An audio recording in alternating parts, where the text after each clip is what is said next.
გამარჯობა მეგობრებო. ესე იგი დღეს ჩვენ გერმანიაში უნდა ვისწავლოთ ფრეთერითუმ, რომელიც ქართულად თარგმნება როგორც ნამყო-თხრობითი დრო. ნახეთ, ჩვენ ერთი წარსული დრო ვისწავლეთ, ხო? ერთი ნამყო დრო ვისწავლეთ და ეს იყო perfect. ქართულად როგორ ვთარგმნით მას? მას ვთარგმნით როგორც ნამყო სასაუბრო დრო. და დღეს ჩვენ ვსწავლოთ ფრეთერითუმს, ანუ ნამყო-თხრობითს. ნახეთ რა ხდება. ეს არის წარსული დრო და ამ დროში ჩვენ ვამბობთ მოქმედებას, რომელიც მოხდა და დამთავრდა წარსულში, მაგრამ ნახეთ, ეს დრო უმეტესად გამოიყენება წერის დროს. გამოიყენება წიგნებში, გაზეთებში და ასე შემდეგ. ასევე ჩვენ ამ დროს ვიყენებთ, როდესაც ვსაუბრობთ წარსულში მომხდარ ამბავზე. ვყვებით წარსულში მომხდარ ამბავს. ისტორიას როდესაც ვყვებით, მაგ შემთხვევაშიც ვიყენებთ ამ დროს, რადგან მაგ შემთხვევაში მსმენელი ისე გრძნობს, თითქოს წიგნს კითხულობს. დღეს მოდით პირველ რიგში ვისწავლოთ ორი ზმნის უღლება ფრეთერითუმში. რომელი ორი ზმნის უღლება უნდა ვისწავლოთ? უნდა ვისწავლოთ sein, ყოფნა, ამ ზმნის უღლება და პლუს კიდევ უნდა ვისწავლოთ haben, ქონა ყოლა, უკაცრავად ამ ზმნის უღლება. ანუ ამ ორი ზმნის უღლება უნდა ვისწავლოთ ჯერ sein და haben. ნახეთ, სანამ ვისწავლით ამ ზმნების უღლებას ფრეთერითუმში, მოდით მანამდე გავიხსენოთ ამ ზმნების უღლება აწმყო დროში, ანუ პრეზენსში. ნახეთ, sein როგორ იუღლება ახლანდელ დროში. პრეზენს აწმყო როგორ არის გერმანულად აწმყო დრო, ეს არის პრეზენს, ხო? sein იუღლება ასე ich bin, du bist, sie es ist, wir sind, ihr seid, sie sind. ნახეთ, ich bin როგორ ითარგმნება? ანუ მე ვარ. Ich bin მე ვარ, du bist შენ ხარ და sie es ist ითარგმნება როგორც ის არის. Wir sind ანუ ჩვენ ვართ, ihr seid თქვენ ხართ, ეს არის მრავლობითი. Sie sind ისინი არიან, მაგრამ ასევე გვაქვს თავაზიანი ფორმა sie sind ანუ თქვენ ბრძანდებით. აი ეს არის sein, ანუ ყოფნა ამ ზმნის უღლება ახლანდელ დროში. ახლა კი მოდით ვისწავლოთ ამ ზმნის უღლება დღევანდელ. აი დღეს რას ვსწავლოთ ჩვენ? ფრეთერითუმ, ხო? ფრეთერითუმში ვისწავლოთ ამ ზმნის უღლება. ნახეთ, sein იუღლება ასე. Ich war, du warst, sie es war, wir waren, ihr wart, sie waren. კიდევ ერთხელ, ich war, ანუ მე ვიყავი, ich war, du warst, შენ იყავი და მესამე პირის მხოლობითი ზუსტად იმ ფორმას ვიყენებთ, რა ფორმაც გამოვიყენეთ ich აი მაგასთან. ანუ sie es ამ სამთანაც გამოიყენება war. war ის იყო, მამრობითი სქესია, sie war ის იყო, მდედრობითი სქესია და es war ის იყო, საშუალო სქესია. მერე, wir waren, ჩვენ ვიყავით. Wir waren, ჩვენ ვიყავით, ihr wart, თქვენ იყავით, მრავლობითია, sie waren, ისინი იყვნენ, ასევე გვაქვს თავაზიანი sie waren, ანუ თქვენ იყავით. აი ეს არის sein, ამის უღლება ფრეთერითუმში, ანუ ნამყო თხრობითში. ახლა გადავდივართ მეორე ზმნაზე, haben, ქონა ყოლა. მოდით გავიხსენოთ პირველ რიგში ამ ზმნის უღლება ახლანდელ დროში. ნახეთ, ახლანდელ დროში ეს haben იუღლება ასე. Ich habe, du hast, sie es hat, wir haben, ihr habt, sie haben. Ich habe, ანუ მე მაქვს. Du hast, შენ გაქვს. sie es hat, მას აქვს. Wir haben, ჩვენ გვაქვს.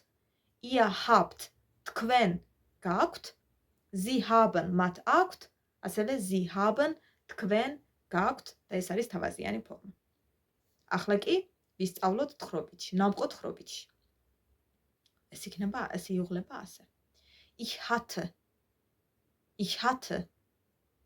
du hattest, sie es hatte. ნახეთ, ich მასთან ხო hatte გამოვიყენე.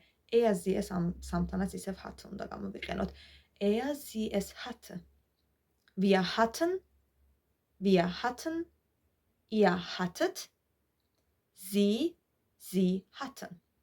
ახლა როგორ ითარგმნება ეს? Ich hatte, ანუ მე მქონდა, ან მყავდა. Ich hatte. Du hattest, შენ მქონდა. Er, sie, es hatte, მას ჰქონდა, wir hatten, ჩვენ გვქონდა, ihr hattet, თქვენ გქონდათ, sie hatten, მათ ჰქონდათ და ასევე sie hatten, თავაზიანი ფორმა თქვენ გქონდათ. აი ეს იყო ჩვენი ორი ზმნის sein ყოფნა, მისი უღლება და haben ქონა ყოლა, ამის უღლება ნამყო თხრობითში, ანუ präteritumში. ნამყო თხრობითი ეს არის präteritum. კარგით, ახლა ნახეთ რა ვისწავლოთ. აი მაგალითად ich hatte einen Stift. Ich hatte einen Stift. ნიშნავს მე მქონდა კალამი. მე მქონდა კალამი. Ich hatte einen Stift. და არ მქონდა იქნება ich hatte keinen Stift. აქ უკვე ამ შემთხვევაში გვაქვს keinen უარყოფითის არტიკლი keinen. Ich hatte keinen Stift, ანუ მე არ მქონდა კალამი. ახლა მოდით წავიკითხოთ წინადადებები და გადავთარგმნოთ. მაგალითად ნახეთ გერმანულად შენ იყავი. როგორ არის du warst. Du warst შენ იყავი. და ჩვენ ვიცით რომ კითხვითში ზმნა წინ გადმოდის. ანუ იქნება warst du. მაგალითად სად იყავი? გერმანულად იქნება wo warst du? Wo warst du? ანუ სად იყავი? Wo warst du? ან მაგალითად მრავლობითში. თქვენ იყავით. ეს არის ihr wart. კითხვითში wart, ანუ ზმნა გადმოვა წინ და იქნება wo wart ihr? ანუ სად იყავით თქვენ? Wo wart ihr? სად იყავით თქვენ? ან თავაზიანი თქვენ იყავით, ეს არის sie waren, კითხვითში waren გადმოდის წინ და სად იყავით? გერმანულად იქნება wo waren sie? Wo waren sie? ნახეთ მაგალითად აი მე ვიყავი გერმანიაში. Ich war in Deutschland. Ich war, ანუ მე ვიყავი გერმანიაში in Deutschland. Ich war in Deutschland. ან ჩვენ ვიყავით გერმანიაში, იქნება wir waren in Deutschland.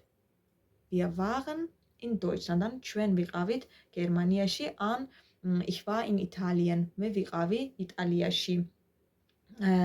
აი ნახეთ, ზაფხულში იტალიაში ვიყავი. ზაფხულში გერმანულად არის im Sommer.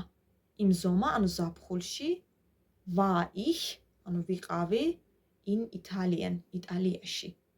აქ ნახეთ ამ შემთხვევაშიც აი ჩვეულებრივ მე ვიყავი როგორ არის ich war, მაგრამ დააკვირდით ამ წინადადებაში war წინ არის გადმოსული და ეს არის war ich. დაიმახსოვრეთ, როდესაც წინადების თავში ვამბობთ დროს, აი თავში ნახეთ დრო ხო, ხო ვთქვი დრო, im Sommer, ანუ ზაფხულში, როდის? im Sommer, ზაფხულში მაგ შემთხვევაშიც ზმნა წინ გადმოდის. Im Sommer war ich in Italien, ანუ ზაფხულში იტალიაში ვიყავი. ქორწილში ვიყავი გერმანულად არის ich war auf einer Hochzeit. Ich war, ანუ მე ვიყავი auf einer Hochzeit, ანუ ქორწილში. ან მშობლებთან ვიყავი ich war bei meinen Eltern. Ich war bei meinen Eltern, ანუ ჩემს მშობლებთან ვიყავი. ან მეგობრებთან ვიყავი გერმანულად იქნება ich war bei Freunden. Ich war, ანუ მე ვიყავი bei Freunden, მეგობრებთან. ზღვაზე ვიყავი გერმანულად იქნება ich war am Meer.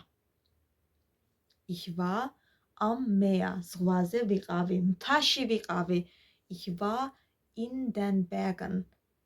Ich war in den Bergen. ანუ მთაში ვიყავი. ან სოფელში ვიყავი ich war auf dem Land.